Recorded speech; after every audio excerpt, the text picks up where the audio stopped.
Hormuz নিয়ে Iran মার্কিন চুক্তি হতে পারে আজ, জানিয়েছেন মার্কিন অর্থমন্ত্রী।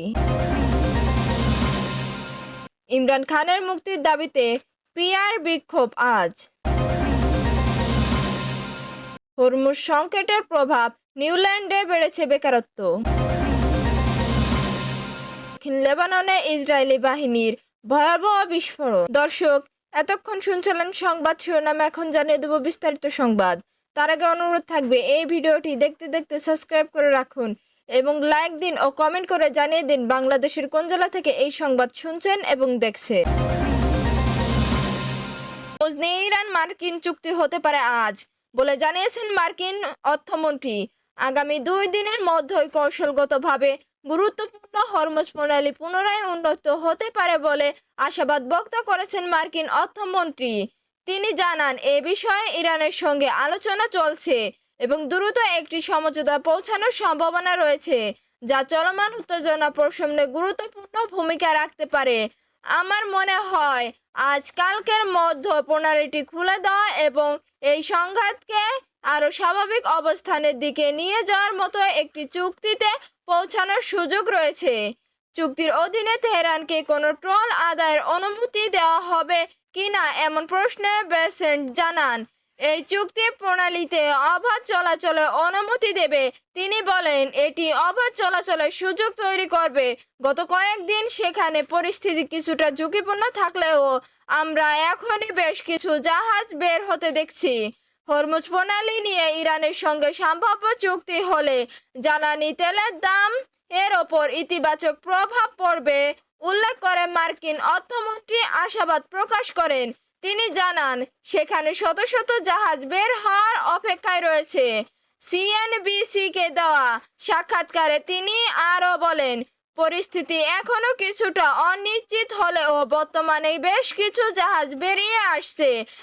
তাই আমি আশা করি জ্বালানি পণ্য মূল্য আবার কমে স্বাভাবিক হবে, যা পুরো বিশ্বের জন্য ভালো হবে।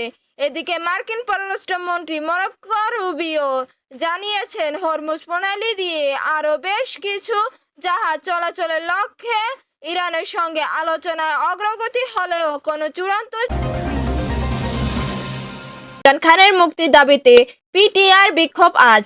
পাকিস্তান তেহরিক ইনসাফ পিটিআর দলের প্রতিষ্ঠাতা ইমরান খানের মুক্তির দাবিতে আজ বুধবার 5 আগস্ট দেশ জুড়ে বিক্ষোভ কর্মসূচি পালন করবে দলটি।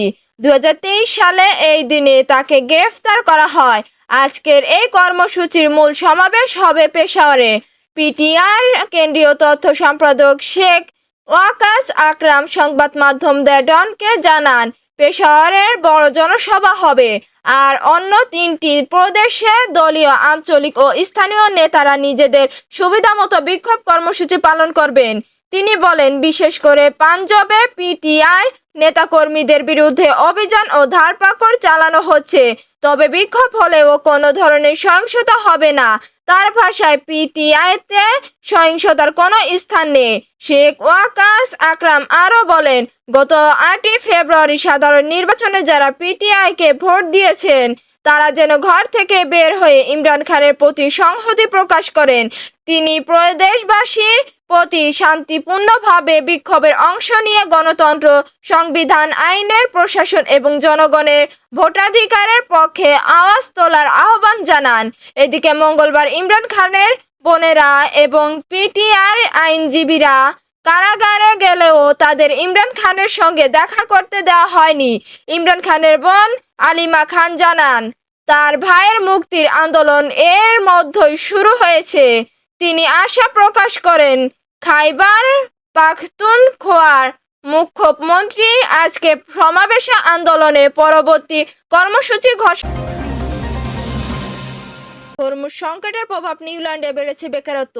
হরমুজ প্রণালী বন্ধ থাকার কারণে নিউল্যান্ডে বেকারত্ব বেড়েছে বলে জানিয়েছে দেশটির পররাষ্ট্রমন্ত্রী উইনস্টন পিটার্স।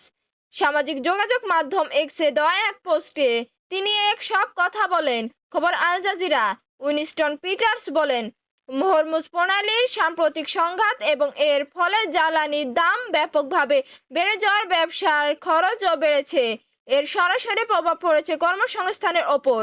তিনি আরও বলেন, সংঘাতের শুরু থেকে আমরা সতর্ক করেছিলাম, এর বড় প্রভাব মূল্যস্ফীতি ও বেকারত্ব দুটোর উপরই পড়বে। পিটার্সের মতে এই পরিস্থিতি নিউজিল্যান্ডের নিজস্ব তেল সম্পদ অনুসন্ধান ও উত্তোলনের প্রয়োজনীয়তাকে আরও জোরালো করেছে। তিনি বলেন, দেশে যে তেল মজুত রয়েছে তা খুঁজে বের করে উত্তোলন করতে পারলে আমরা জ্বালানির নিরাপত্তা নিশ্চিত করতে পারব। পাশাপাশি আন্তর্জাতিক সিদ্ধান্ত ও ভূরাজনৈতিক পরিস্থিতির ওপর নির্ভরশীলতা কমবে।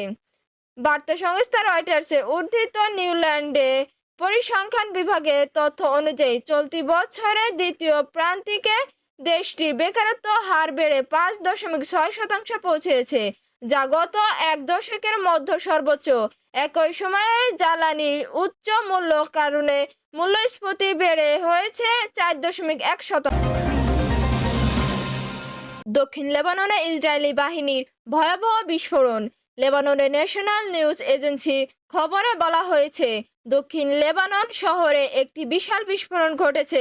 ইসরায়েলি বাহিনী বুধবার 5ই আগস্ট রোমে ইসরায়েল ও লেবাননের মধ্যকার নতুন দফা আলোচনা প্রথম দিনে এই বিস্ফোরণের ঘটনা ঘটল।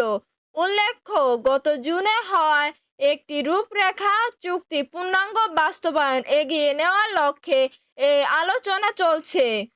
ওই চুক্তির আওতায় হেজবুল্লাহ নিরস্ত্রীকরণের পাশাপাশি দক্ষিণ লেবানন থেকে পর্যায়ক্রমে ইসরায়েলি সেনা প্রত্যাহারের কথা রয়েছে।